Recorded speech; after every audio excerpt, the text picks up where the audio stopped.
We borrow the terms. I've been constantly coining it for the last 10 days and talking about a Pakistani dream. So primarily I took it from American dream. Pursuit of happiness, all the right American values.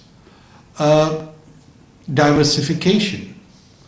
The kind of diversification you experience in the United States of America, it's hardly seen anywhere else in the world.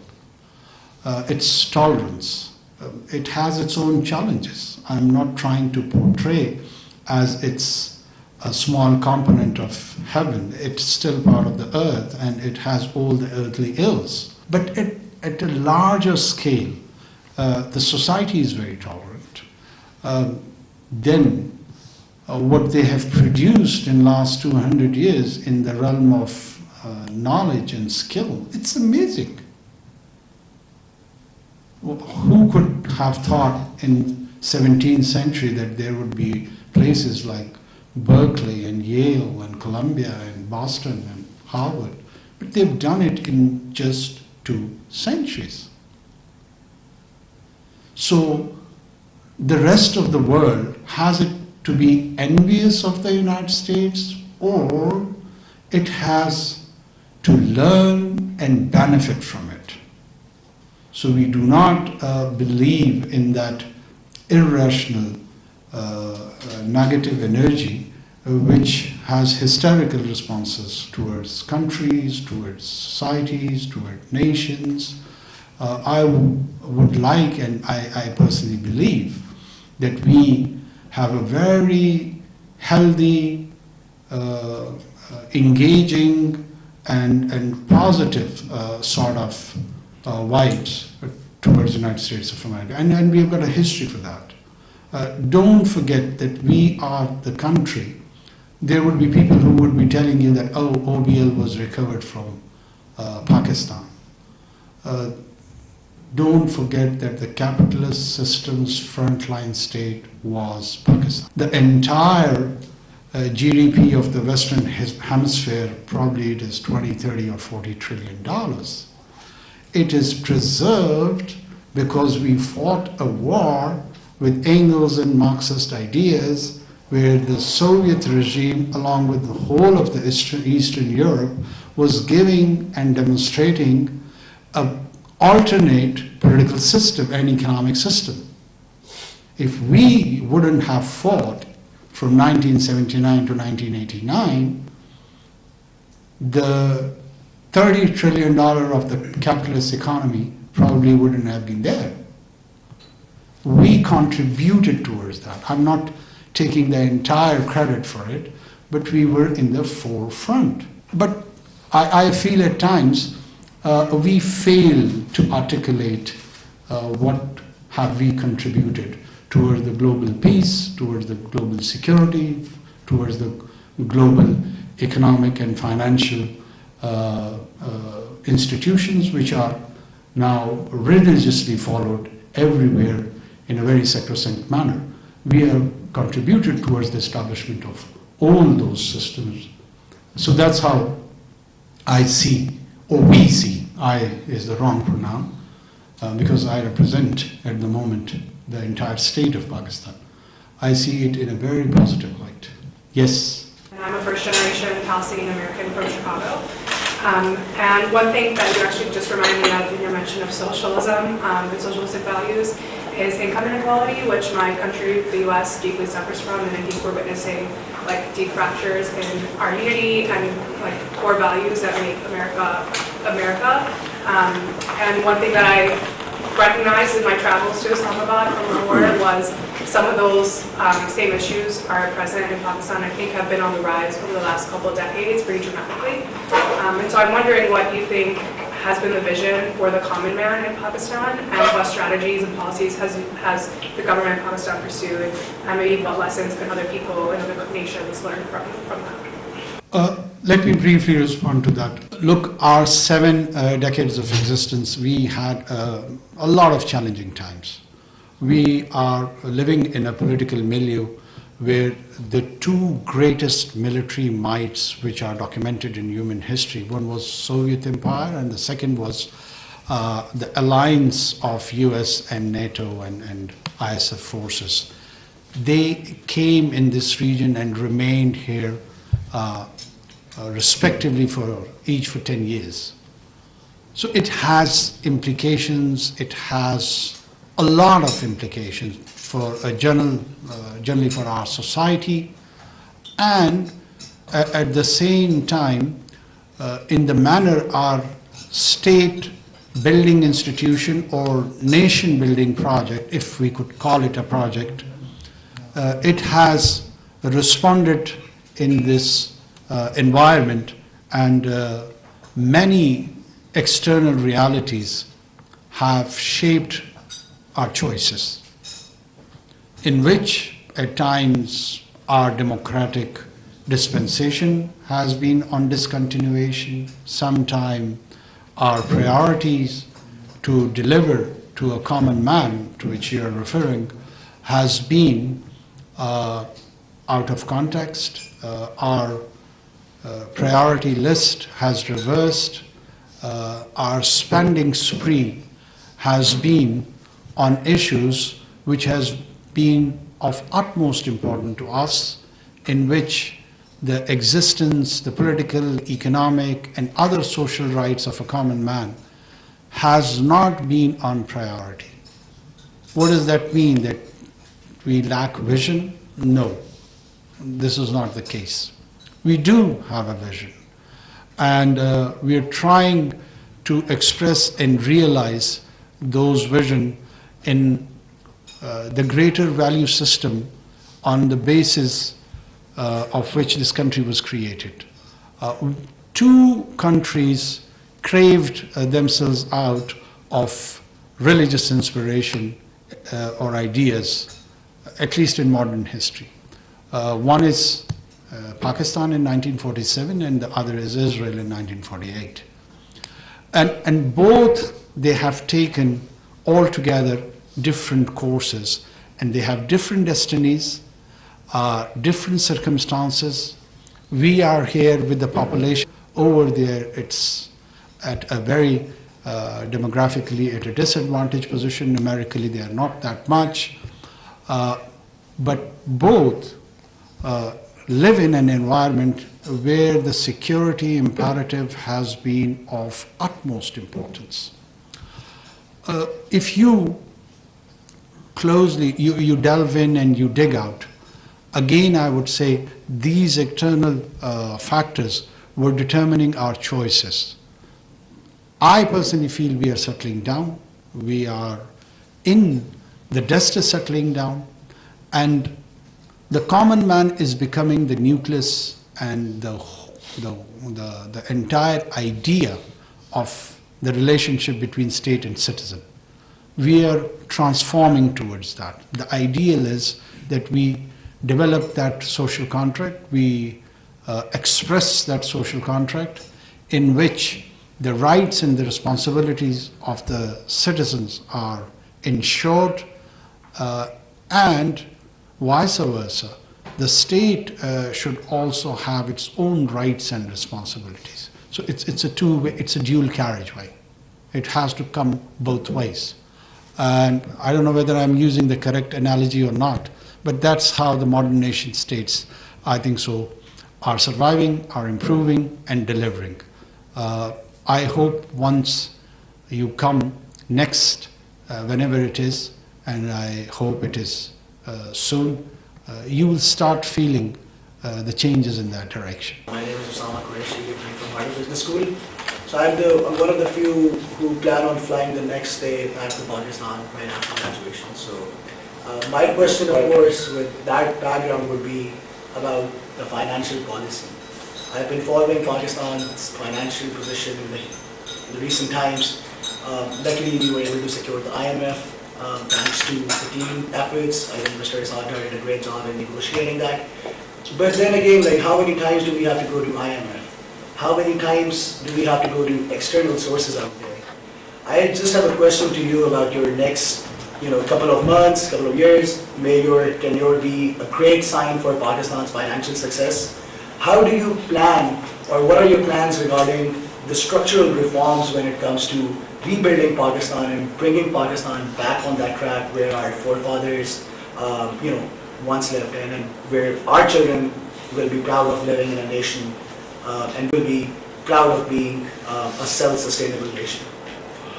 Well, inshallah, I'm pretty much certain that you will be proud of yourself and your forefathers and the values they believed in and they represented.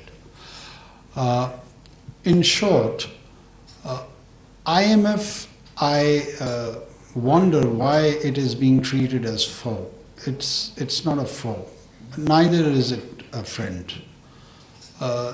The real foe is our expenditure habit and the way we generate revenue. So if we want to survive as a society and a state, we have to alter both. Rationalize our expenditure the way we govern these people, and we have to change our ways. How do we generate revenue? We are a country whose tax ratio to its GDP is around 9%. So if 9% of the people are contributing towards that huge gross domestic product, so what would be our economic and financial situation?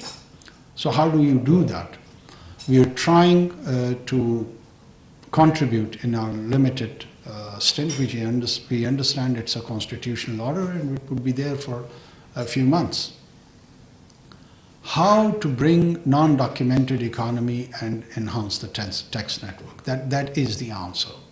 This is one. How do we invest in our human resource? Do we manufacture goods, or do we develop our individuals and sell services? So these are the two areas on which broadly we will focus. It has details. We don't have the time for that how do we realize those. But the general contours, we do understand that these are the two areas where we have to focus. Pakistan is gifted with the natural resources. When we talk of natural resources, people probably think that we are just talking about the mineral resources. Well, it's not just mineral resources. We are a country of talented people. People like yourself and many others who are part of this group. I'm sure the Pakistani American diaspora is a success story in itself. Every second American knows Pakistan not through OBL but through their GP, through their doctors, and they are the one who have been invested by us. They're the medical graduate. If you want to produce a medical graduate in US, well, how much you have to invest in it? $2 million, $3 million, somewhere there. We do it for $5,000 in 5 years. So that investment part in which you are able to produce a paramedic or a medical profession is not invested by the United States. It is done by us, and it's pretty much cheap. And then we invest them in your system, and you pay for their services. They do earn from that, but at the same time, you're benefiting in which we are investing here back home. The problem is it is not being realized that this is a two-way partnership. We should focus more on that, more producing skilled, semi-skilled, high-tech. It is an era of AI and the rest. So we need to put in more into our human resource. One of the very famous couplet of Iqbal, I'm sure you can translate it to the rest of your colleagues who are American Americans. Well, you're all American Americans, but I'm just saying it on lighter note. अफराद के हाथों में है अक़वाम की तकदीर, हर फर्द है मिल्लत के मुक़द्दर का सितारा. It's a couplet of our national poet. in which he expresses that the destiny of the nation is collectively in the hands of people. And each and every individual is like a star towards that destiny. So this has been said around 100 years back, when there was no concept of human resource development. But he hinted towards the human resource development, that everyone amongst these people are stars. And these stars can lead us towards a very bright future. They are the one who would be enlightening us, who would be guiding us, who would be telling us, who would be inspiring us. And I'm sure a few amongst them are sitting under this roof. And inshallah, people will contribute, and I'm very much certain that we will get out of this quagmire. It's a message of hope. There was a time when the Israelis faced a financial crunch, and the inflation rate in the late 70s in Israel was around 1,000%.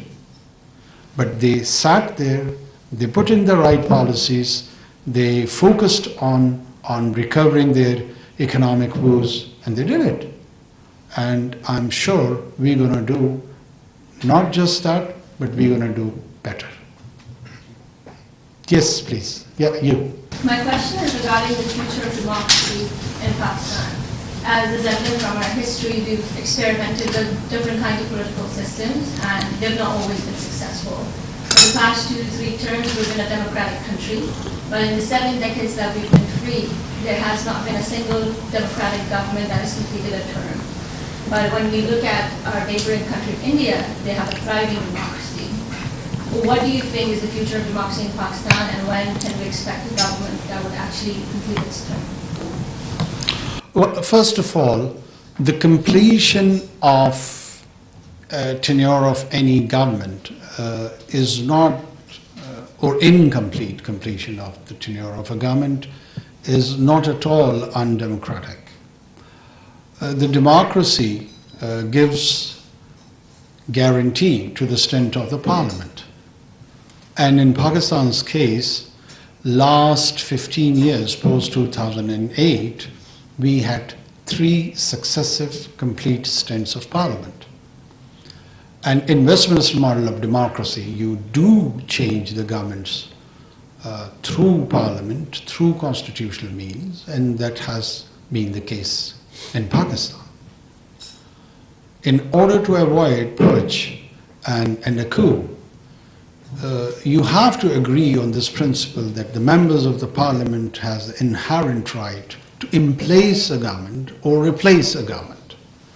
So I have not seen any act in last 15 years where the case has been otherwise.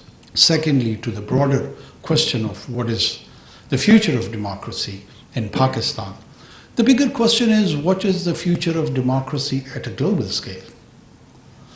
And there are scholars back in West also, I mean, many of you probably would have read how democracies die.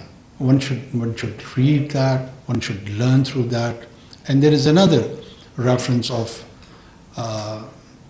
Shirley Brahman. She teaches at Columbia. It's a case study where some 20 countries or 10 countries have been picked from Western Europe, and 300 years of democratic experience has been documented, and how the dictatorships have been morphed into democracy. It's a very interesting read. People like yourself, you must go through that. And in that you do realize that democracy is a process, not an event. And how does the German unification occurred? How does the English experiment occurred? How does the Spanish experiment occurred? How does the Italian experiment occurred?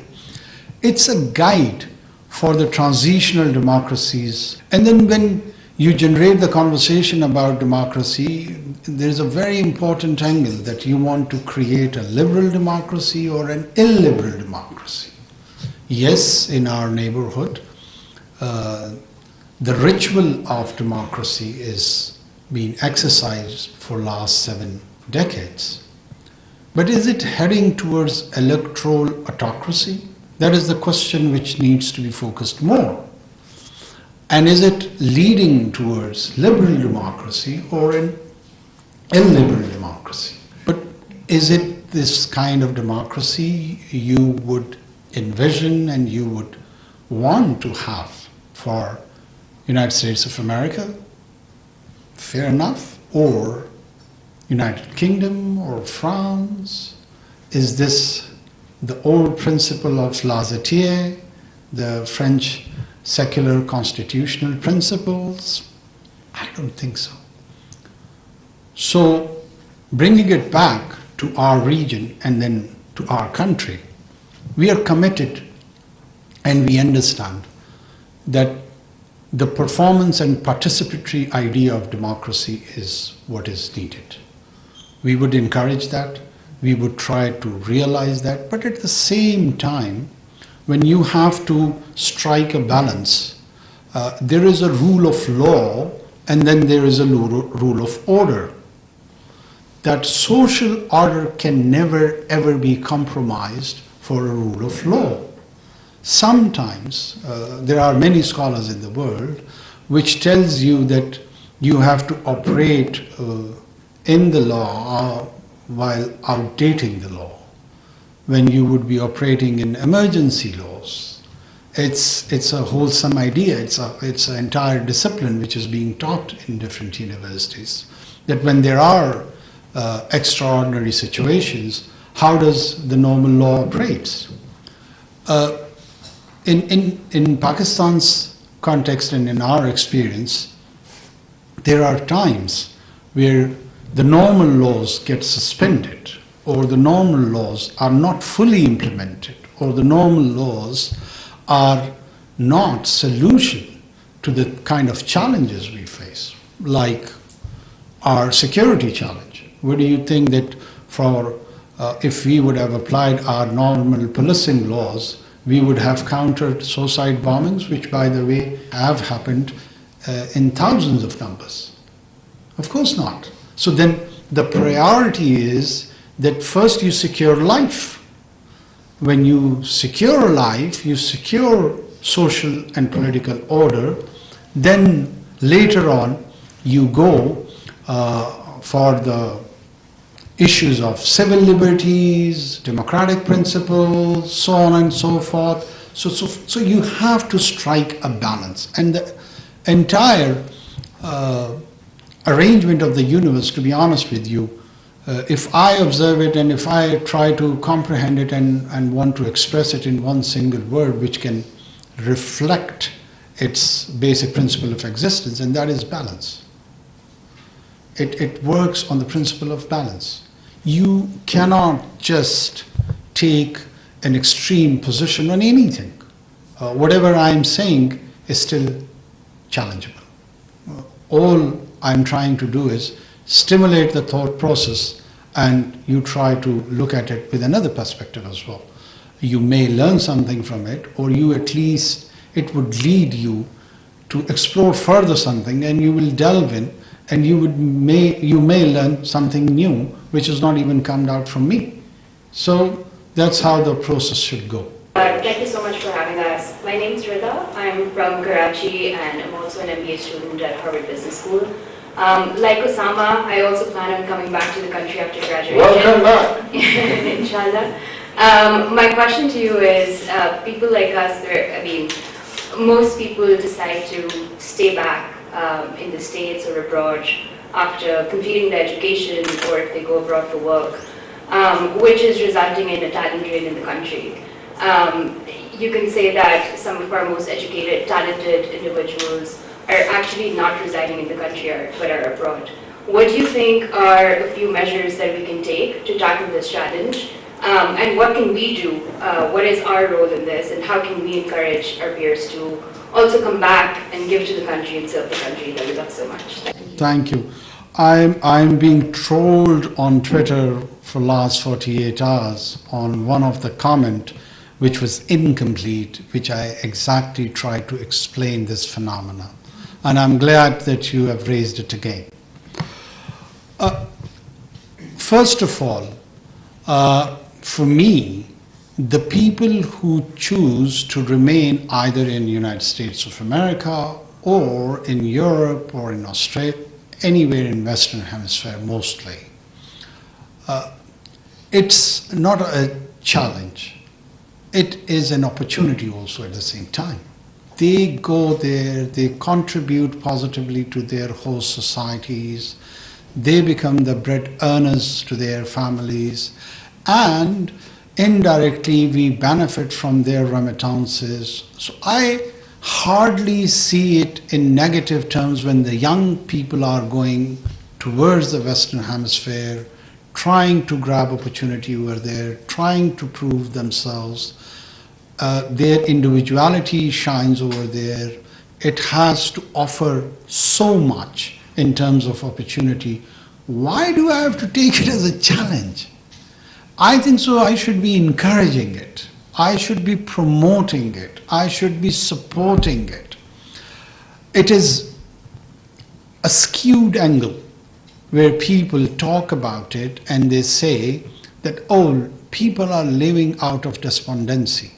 You may be not that comfortable or happy about a situation back home, that's fine. And even if that is one reason of exercising that choice to leave this country, probably is minimal. Is this for the first time that the youngsters are leaving Pakistan? Of course not. We've been leaving this country since 1947. Every month, every year, every decade, people go. How is it a new phenomena? It's a normal phenomena. For me, it's pretty much normal. And whosoever wants to come back is very much welcomed. It is an individual choice which should be supported either way. You become an effective and contributor as an individual, either you are here or in your home of choice. This is your natural home, that becomes your home of choice. For me, the more important thing is that wherever you are, you should be successful. You should realize the full potential of your talent. You should reach the zenith of any profession you choose. That is more important to me. If you are a redundant, non-productive individual, either home or abroad, that is a challenge. And that is a huge challenge. So let's bring the conversation into its right spirit, into its right angles, and you could contribute to that larger, bigger and huge conversation. Let's talk sense instead of just responding hysterical towards that, being hysterical towards that. Indians went in 1960s to US and rest of the Western Hemisphere. Everyone called that a brain drain, that, oh, the people have left and they have said, who's going to run India? And after 30 or 40 years, the whole of that lot has returned as brain asset. They earned capital, they developed expertise. So if there would have been a negative relationship between that projected Indian diaspora and back home their governments, what sort of relations they would be having? I mean, there are challenges still between that community and the governments both. There would be issues with us as well. But at a larger scale, a potent individual is beneficial anywhere on the planet. Thank you so much for being here. Thank you so much for seeing a new or at least different face of Pakistan. And I'm sure all of you would be our public ambassadors. Thank you so much.